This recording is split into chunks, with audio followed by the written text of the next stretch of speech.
ओम सूर्याय नमः। प्यारे भक्तों, आज रविवार के दिन आप सभी श्रवण करें रविवार सूर्य नारायण की व्रत कथा। रविवार यानी सूर्य देव का दिन होता है। ग्रहों का राजा माने जाने वाले सूर्य देव को हिंदू धर्म में पंच देवों में से एक माना गया है। इन्हें जीवन में मान सम्मान और सफलता का कारक भी माना गया है। वैसे तो हर दिन सूर्य देवता को जल अर्पित करना चाहिए, लेकिन रविवार को खासकर भगवान भास्कर को जल अर्पित कर व्रत रखना चाहिए। रविवार का व्रत करने और रविवार सूर्य देव के कथा श्रवण करने से मान सम्मान और धन यश बढ़ता है। इस व्रत के करने से स्त्रियों का बाझपन दूर होता है। सूर्य व्रत और जल अर्पण से मनुष्य की सभी मनोकामनाएं पूरी होती है, शत्रुओं का नाश होता है, मनुष्य पापों से छूट मोक्ष को प्राप्त होता है। इसलिए हर भक्त को सूर्य नारायण का व्रत अवश्य करना चाहिए।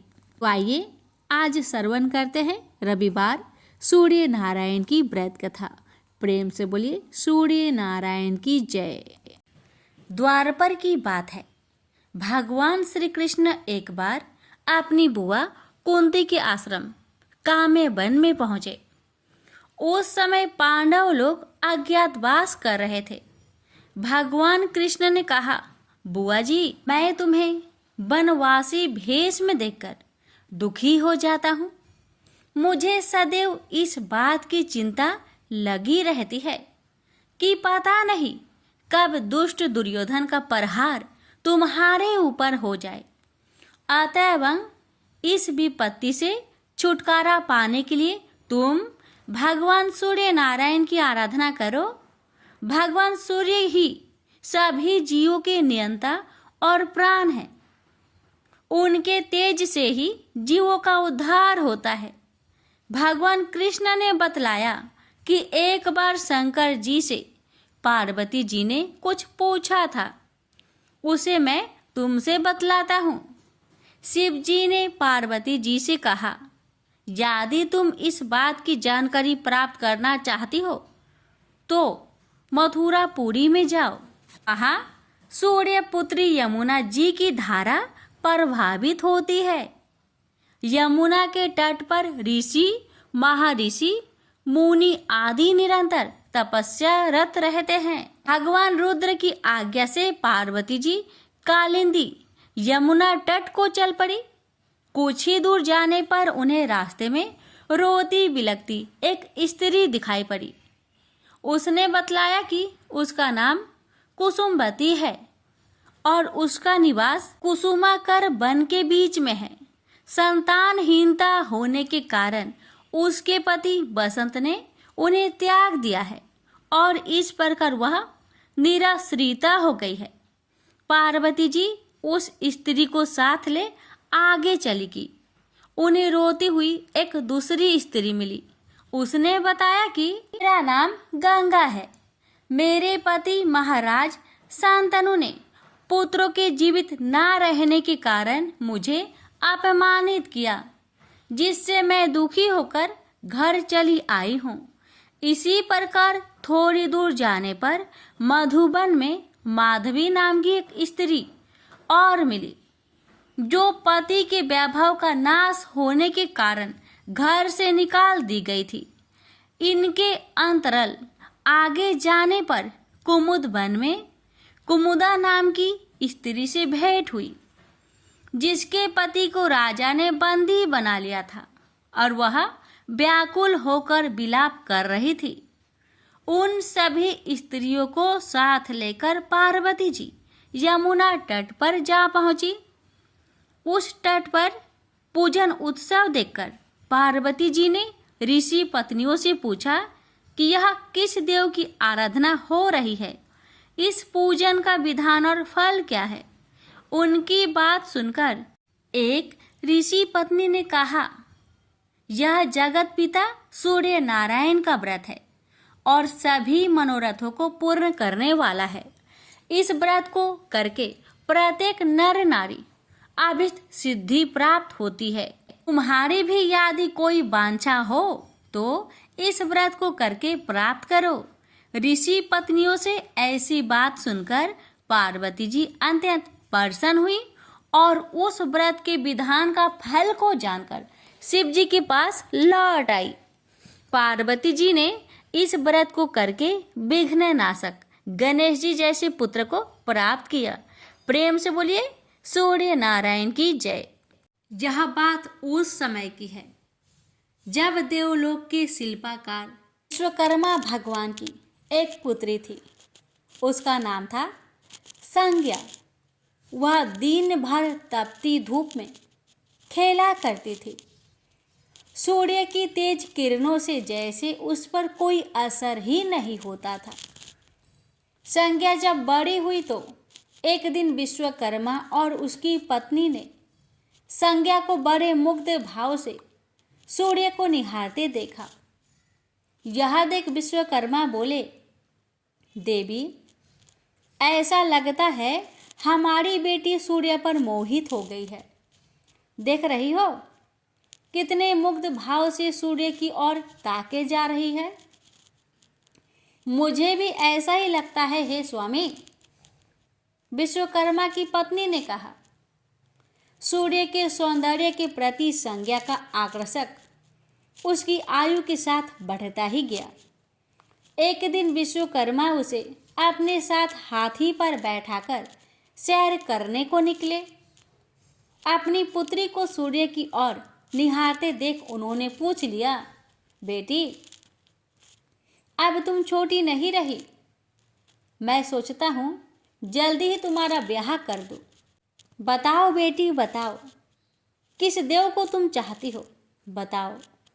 मैं तुम्हारा विवाह उसी देव के साथ करूँगा जिसको तुम चाहती हो। बेटी कहने लगी, पिताजी, आकाश में सूर्य से बढ़कर कोई तेजस्वी नहीं है। संज्ञा की बात सुनकर विश्वकर्मा ने कहा, बेटी, ठीक है, हम तुम्हारा शादी सूर्य से ही करा देते हैं। अब विश्वकर्मा अपनी पुत्री को लेकर सूर्य के पास पहुंच गए। उन्होंने अपनी पुत्री की इच्छा सूर्य देव को बताई तो सूर्य देव ने उनका प्रस्ताव सहर्ष स्वीकार कर लिया और बोले, आपकी पुत्री मेरे साथ विवाह करना चाहती है। यह मेरे लिए सौभाग्य की बात है, पर अपनी बेटी से पूछ तो लीजिए कि वह मेरा ताप सहन कर पाएगी या नहीं। विश्वकर्मा ने संज्ञा को एक और ले गए और पूछा, बेटी, सूर्यदेव का उत्तर तुमने सुन लिया। अब बताओ, तुम उनका ताप सहन कर लोगी? हर ऋतु का ताप उनका अलग अलग होता है। अब तुम बताओ, क्या सह पाओगी? संज्ञा ने कहा, पिताजी, हाँ, मैं सह पाऊंगी।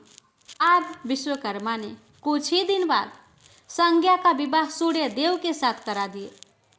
संज्ञा सूर्य देव के साथ उनके लोक चली गई। अब तो संज्ञा सूर्य देव के साथ सुखपूर्वक रहने लगी। फिर उनके वहाँ एक पुत्र पैदा हुआ जिसका नाम रखा गया मनु। अनेक ऋषि मुनि बालक को आशीर्वाद देने आए। यह बालक ज्ञानियों में भी ज्ञानी होगा। ऋषियों ने भविष्यवाणी की। आशीर्वाद सच निकला। जब वह कुछ बड़ा हुआ तो ऋषि मुनियों से शिक्षा ग्रहण करने लगा। सूर्यदेव और संज्ञा को अपने बेटे पर बड़ा गर्व था। वे बहुत ही प्रेम से अपने बेटे का लालन पालन करते थे।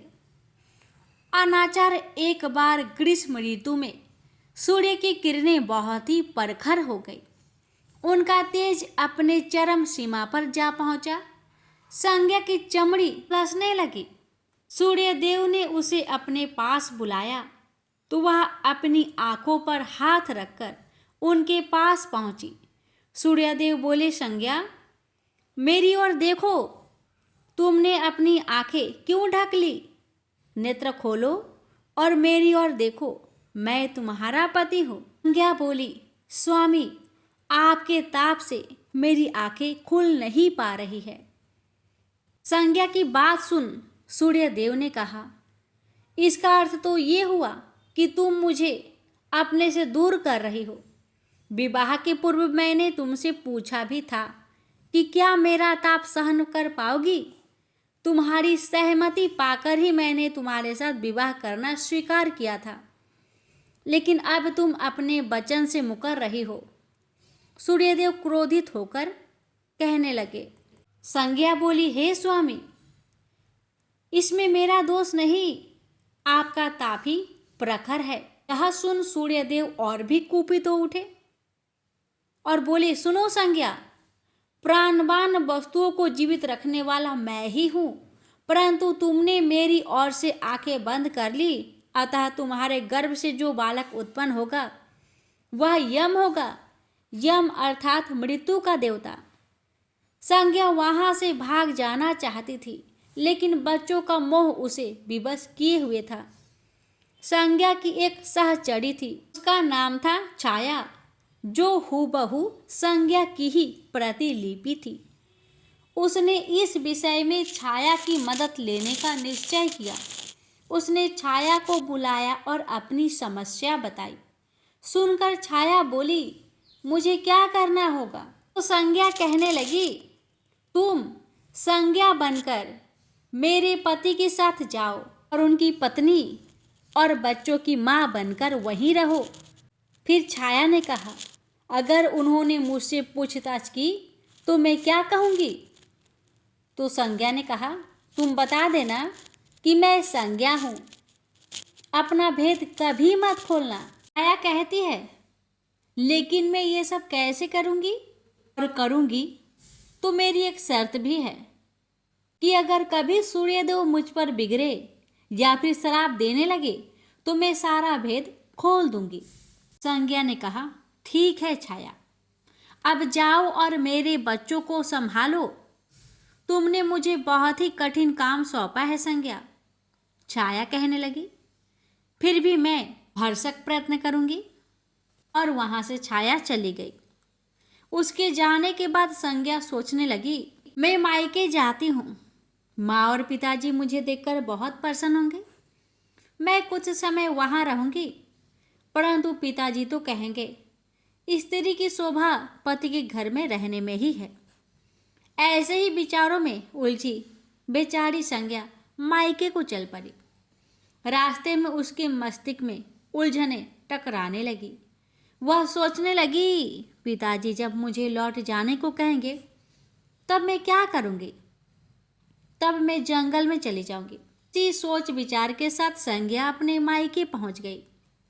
पिता ने उसका बड़ा सत्कार किया। बोले, आओ बेटी आओ, सब कुशल मंगल तो है? तो संज्ञा बोली, नहीं पिताजी नहीं, आपने ठीक ही कहा था। ग्रीष्म ऋतु में मैं सूर्यदेव के ताप सहन नहीं कर सकी। अब तो संज्ञा कुछ दिन अपने पिता के घर में सुख से रही।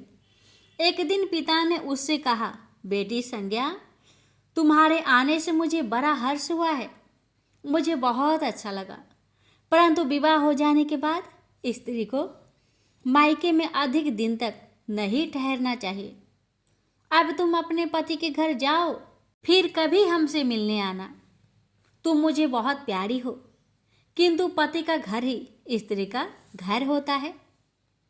यही मैंने सोचा था, संज्ञा मन ही मन बोली। और एक रात चुपचाप पिता का घर छोड़कर वह जंगल में चली गई। वह सोचने लगी, मैं सूर्य के सामने नहीं जा सकती, अतः घोड़ी बन जाती हूँ। उस रूप में मुझे यहाँ कोई पहचान नहीं पाएगा। घोड़ी का रूप धारण कर संज्ञा सूर्य के ताप की शक्ति को कम करने के लिए तपस्या करने लगी। तो छाया ने सूर्य के यहाँ जाकर संज्ञा का स्थान ले लिया। सूर्यदेव ने उसे संज्ञा ही समझा। वे बोले, तुम लौट आई मेरे यहाँ? तो छाया कहने लगी, क्षमा कर दो स्वामी, मैंने अपनी दुर्बलता को जीत लिया है। छाया बड़े ही खेद स्वर में बोली। सूर्यदेव कहने लगे, संज्ञा, मैं तो कब का ही तुम्हें क्षमा कर चुका हूँ। अब घर की जिम्मेदारी संभालो, बच्चों का लालन पालन करो।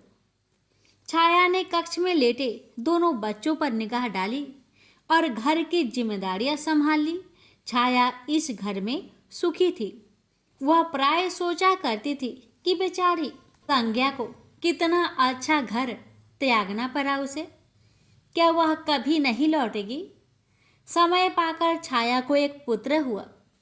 पुत्र पैदा होने के बाद वह कुछ चिंतित रहने लगी। मुझे यह नहीं भूलना चाहिए कि मैं संज्ञा नहीं, छाया हूँ। छाया ने एक पुत्र और पुत्री को जन्म दिया। अब छाया का व्यवहार बदलने लगा। वह अपने बच्चों से तो ज्यादा प्यार करती, लेकिन संज्ञा के बच्चों को तारने और उनके साथ दुर्व्यवहार करने लगी। मनु ने तो बी माता के व्यवहार को नजरअंदाज कर दिया, लेकिन यम को उसका व्यवहार खटकता रहा। माता छाया का यमुना बहन के साथ ऐसा व्यवहार करना उचित नहीं। वह अपने बच्चों के साथ तो कितना अच्छा व्यवहार करती थी। हम भाई बहन से नफरत, एक दिन तो हद ही हो गई। छाया ने यमुना के बाल पकड़े और उसे डंडे से पीटते हुए बोली, कमबख्तो, मरते भी तो नहीं, मर जाओ तो मेरा पीछा छूटे। जब छाया देर तक यमुना को पीटती रही तो यम से न रहा गया। उसने जाकर छाया का हाथ पकड़ लिया और गुस्से से बोला, बस माता बस। अब तुमने यमुना पर हाथ उठाया तो मुझसे बुरा कोई ना होगा। अच्छा, तेरी यह हिम्मत, मुझे धमकी देता है? ठहर जा, आज मैं तेरे पिताजी से इसकी शिकायत करूंगी। छाया बड़े ही क्रोध स्वर में बोली, लेकिन छाया ने इस डर से सूर्यदेव से शिकायत न की, कहीं उसका भेद उजागर न हो जाए। लेकिन यम और यमुना ने तंग आकर अपने पिता से उसकी शिकायत अवश्य कर दी। पिताजी, यह स्त्री हमारी माँ नहीं है। यम ने कहा, हाँ पिताजी हाँ, पुत्र माता से विमुख हो सकता है, परंतु माता की ममता कभी कम नहीं होती। यमुना भी बोल उठी। सूर्यदेव ने कहा, मैं देख लूंगा, तुम जाओ, डरो नहीं, बस सब ठीक हो जाएगा। ऐसा कहकर सूर्यदेव ने बच्चों को धैर्य बंधाया, लेकिन बच्चों के जाते ही वह सोच में पड़ गए। बच्चे ठीक कहते हैं, यह अवश्य कोई मायाविनी है। सूर्यदेव गुस्से में भरकर छाया के पास पहुंचे और उसके केस पकड़कर झंझोर कर बोले, सच बताओ तुम कौन हो, अन्यथा मैं तुम्हें कठोर दंड दूंगा। ठहरिए स्वामी ठहरिए, छाया कांपती हुई बोली। स्वामी, मैं संज्ञा की छाया हूँ। वह आपकी देखभाल का भार किसी को सौंपे बिना नहीं जाना चाहती थी, इसलिए उसने मुझे आपके पास भेज दिया है। सूर्यदेव ने कहा, संज्ञा कहाँ गई है? तो छाया ने बताया, अपने पिता के यहाँ। अब तो सूर्यदेव सीधे विश्वकर्मा के पास पहुँचे और उनसे पूछा कि संज्ञा कहाँ है? तो विश्वकर्मा जी ने कहा, वह तुम्हारे तेज से बचने के लिए यहाँ आई थी। विश्वकर्मा की बातें सुन सूर्यदेव ने कहा, तो आप मेरा तेज को घटा दीजिए, फिर उसे खोजने के लिए चलते हैं। विश्वकर्मा ने सूर्यदेव के तेज का 8वां भाग को छांट दिया, जिससे उनका तेज घट गया। फिर वे संज्ञा को खोजने निकले। उन्होंने राहगीरों से पूछताछ की, तुमने इधर कोई घोड़ी को देखा है क्या? हाँ, एक बिलछन घोड़ी को हमने नदी के पास विचरण करते हुए देखा है, राहगीरों ने बताया। उसमें बिलछन की क्या बात है?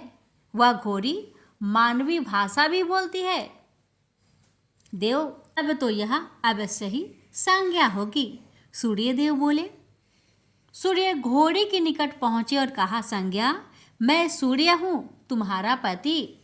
अब यह घोड़ी का रूप त्याग दो। जब तक मेरी मनोकामना पूरी न होगी, मैं यह घोड़ी का रूप नहीं त्यागूंगी।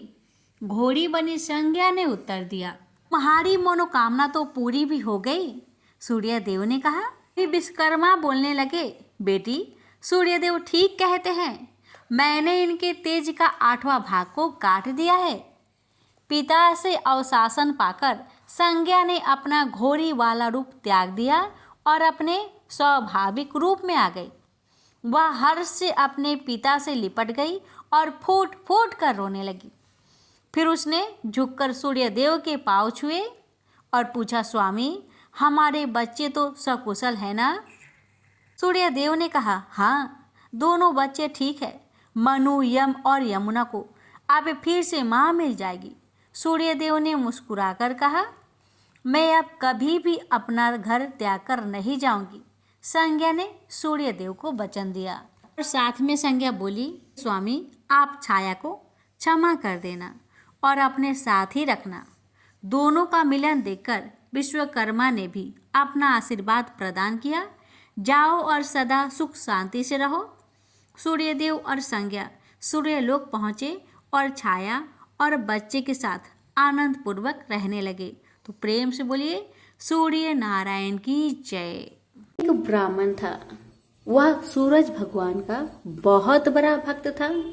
नहाता धोआता कहानी कहता था पर कुछ कमाता नहीं था। ब्राह्मण घर में रहता तो ब्राह्मण की पत्नी हमेशा ब्राह्मण को एक ही बात कहती कि कहीं बाहर जाओ, कुछ कमा कर लाओ। ब्राह्मण की बातें सुन ब्राह्मण बहुत परेशान हो जाता था और घर से बाहर कहीं ब्राह्मण जाता तो आस पड़ोस के लोग उसे निकम्मा कहकर अपमानित किया करते थे। सभी लोगों से परेशान होकर ब्राह्मण सूर्य भगवान का पूजन सामग्री लेकर जंगल में चला गया और वह जंगल में एक बहुत बड़ा सूखा पीपल का पेड़ था। उसी पेड़ के नीचे बैठकर सूरज भगवान का पूजन किया करता था और कथा कहता था। उसी पीपल के पेड़ के आसपास एक सूखा सा तालाब था। उसमें थोड़ा सा ही पानी था।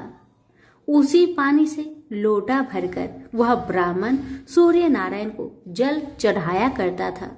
पूजा का जल बहकर सूखे पीपल के वृक्ष से होकर सूखे तालाब में जाया करता था। जल के जाते ही सूखे पीपल हरा भरा हो गया और सूखी तालाब साफ पानी से भर गया। तालाब का पानी इतना साफ हो गया कि उसी जल में सूर्य नारायण दिखाई देने लगे और कहने लगे, ब्राह्मण, वर मांग, तू क्या मांगना चाहता है? ब्राह्मण ने सुना तो घबरा गया। सोचने लगा कि पीपल में कोई भूत प्रेत तो नहीं रहता। जब भी ब्राह्मण सुबह सूर्य नारायण का पूजा करता तभी आवाज आता। ब्राह्मण इस आवाज को सुनकर बहुत चिंता में पड़ गया और चिंता के कारण उसका शरीर दुबला हो गया। ब्राह्मणी भी कभी कभार अपने पति ब्राह्मण से जंगल में मिलने आया करती थी। ब्राह्मणी ने जब ब्राह्मण को दुबला पतला होते हुए देखा तो उसने पूछा, ब्राह्मण देव, आप दिन ब दिन सूखते क्यों जा रहे हैं? इसका क्या कारण है?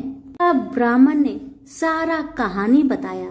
तब ब्राह्मणी ने कहा कि आपकी पूजा के बाद ही आवाज आती है ना, मुझे तो ये लगता है कि सूरज भगवान स्वयं ही आते हैं। मुझे लगता है सूर्य नारायण आपके व्रत से प्रसन्न है। वह आपको वरदान देने के लिए आते हैं।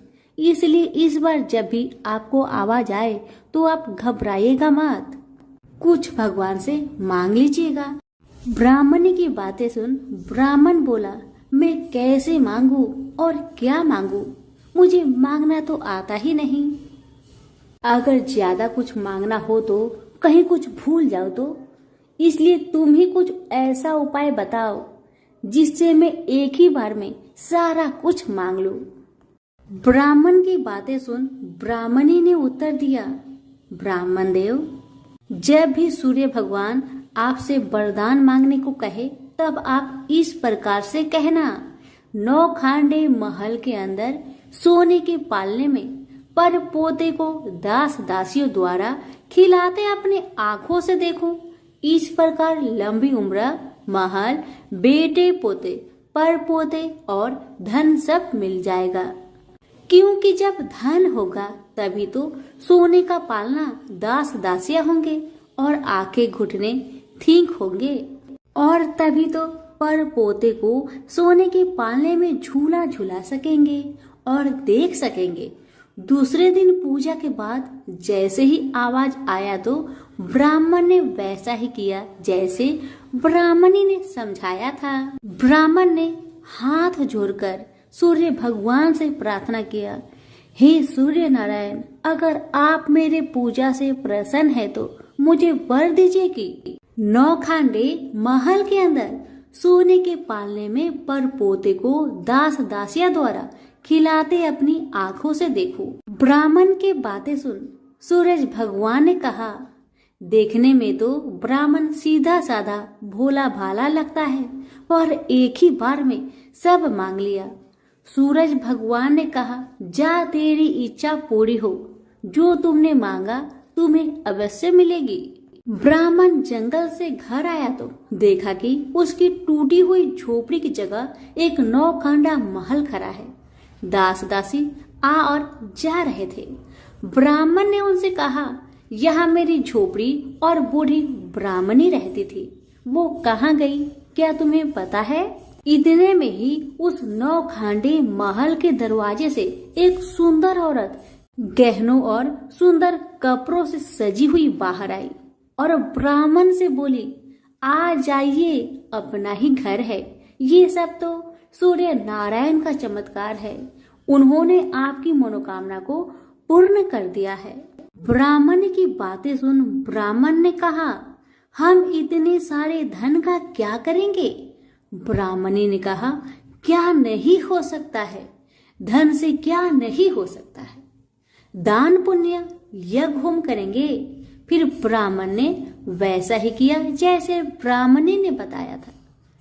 अब सब राजा की जगह ब्राह्मण का गुणगान करने लगे। राजा ने ये सब सुनकर ब्राह्मण को बुलवाया और पूछा, कल तक तो आपको खाना भी नहीं मिलता था, आज ऐसा चमत्कार, इतना सारा धन दौलत आपके पास कहाँ से आया? कहीं चोरी करी है या फिर डाका डाला है? ब्राह्मण ने कहा, ये सब तो सूर्य नारायण की कृपा है, और अपनी सारी कहानी राजा को बता दिया कि जंगल में ब्राह्मण के साथ क्या क्या हुआ और कैसे उसने सूर्य नारायण से वरदान मांगा। ब्राह्मण की बातें सुन राजा ने कहा, मेरे पुत्र नहीं है तो मुझे क्या करना चाहिए? ब्राह्मण ने राजा को सूर्य भगवान की पूजा विधि बताई और कहा, महाराज आप भी सूर्य नारायण का व्रत करें, आपकी सारी मनोकामना सूर्य नारायण जरूर पूरी करेंगे।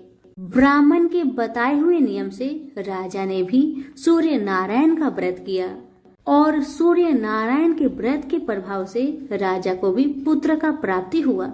सभी सूर्य नारायण की जय जयकार करने लगे।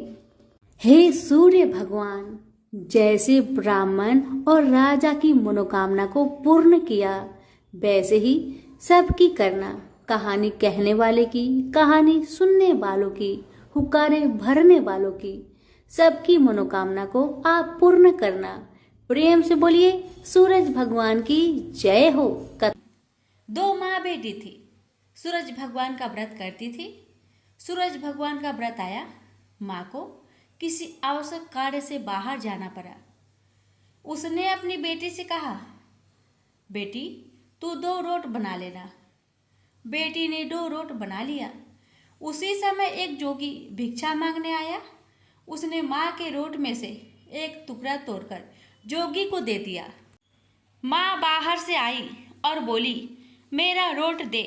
तो बेटी बोली, माँ एक जोगी भिक्षा मांगने आया था, आपके रोट में से थोड़ा टुकड़ा उसको दे दिया। ऐसा सुनते ही उसकी माँ ने जिद पकड़ ली और सारा दिन कहने लगी, घी रोटो दे, घी रोटो, मेली कोड़ दे, पूरो दे पर महारो दे। सब ने यही सोचा कि यह पागल हो गई और सब जनों ने मिलकर उसे एक अंधेरी कोठरी में बंद कर दिया। लड़की का एक राजकुमार से विवाह हो गया।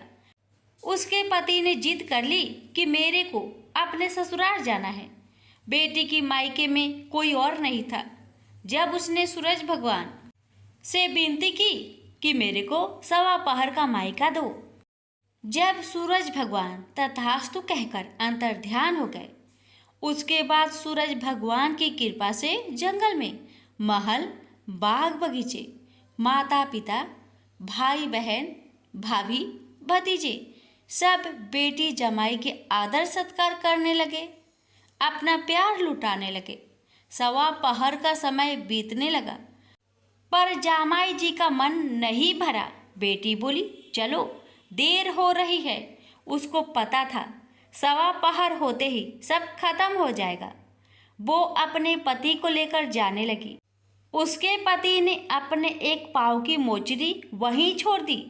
आधे रास्ते गया और बोला, मेरी मोचरी वहीं रह गई। उसने बहुत समझाया, आपके क्या कमी है, पर वह नहीं माना। वापस जाकर देखा तो वहाँ जोर से हवा चल रही। जहाँ भोजन बनाया वहाँ राख उड़ रही।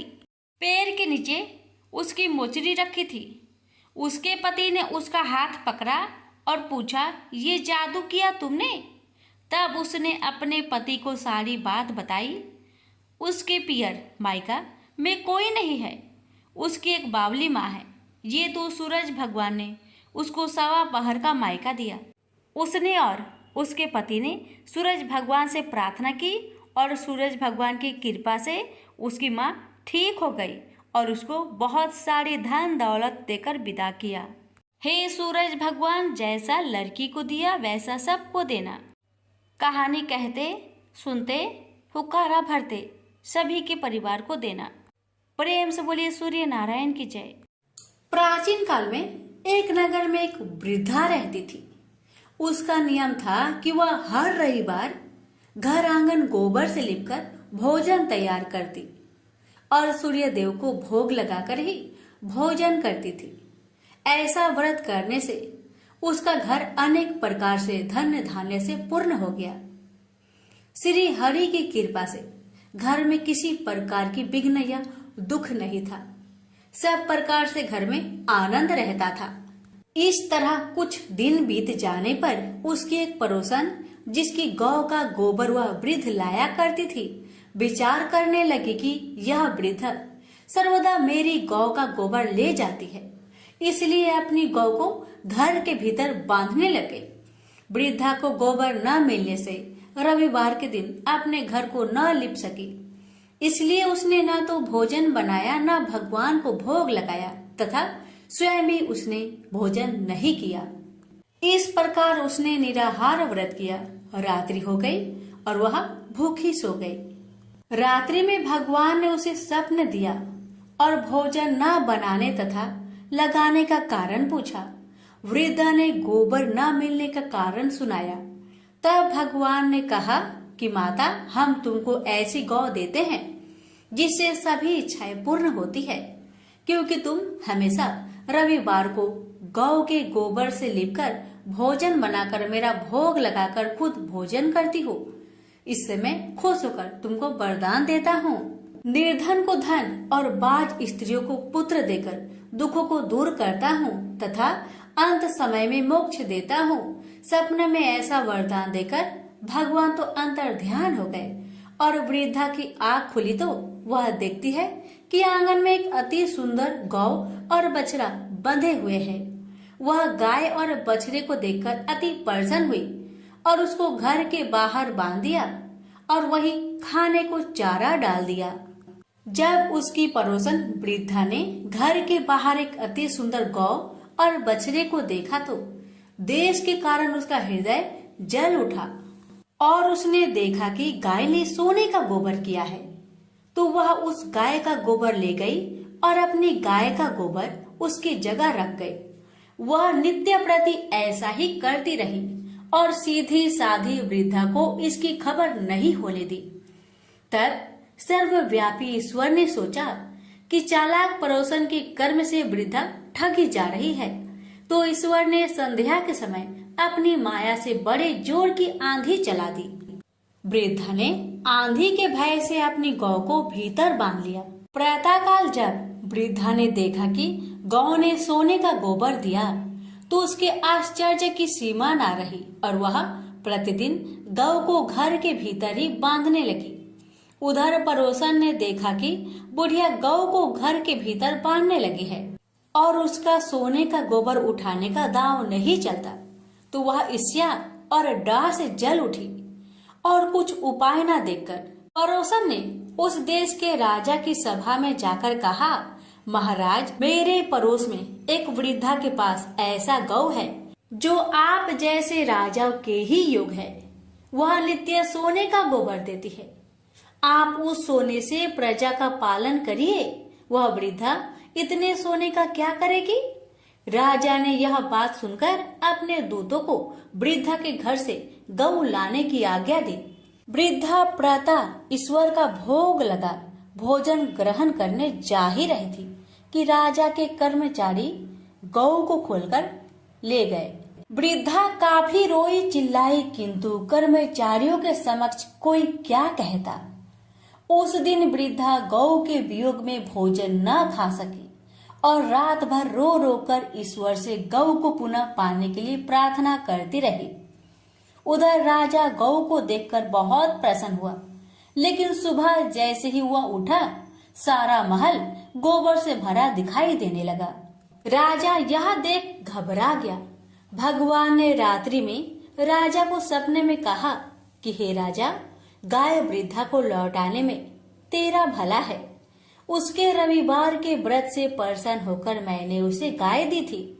प्रातः होते ही राजा ने वृद्धा को बुलवाकर बहुत से धन के साथ सम्मान सहित गौ बछड़ा लौटा दिया। उसकी पड़ोसिन को बुलाकर उचित दंड दिया। इतना करने के बाद राजा के महल से गंदगी दूर हो गई। उसी दिन से राजा ने नगर वासियों को आदेश दिया कि राज्य की तथा अपनी समस्त मनोकामनाओं की पूर्ति के लिए रविवार का व्रत रखा करो।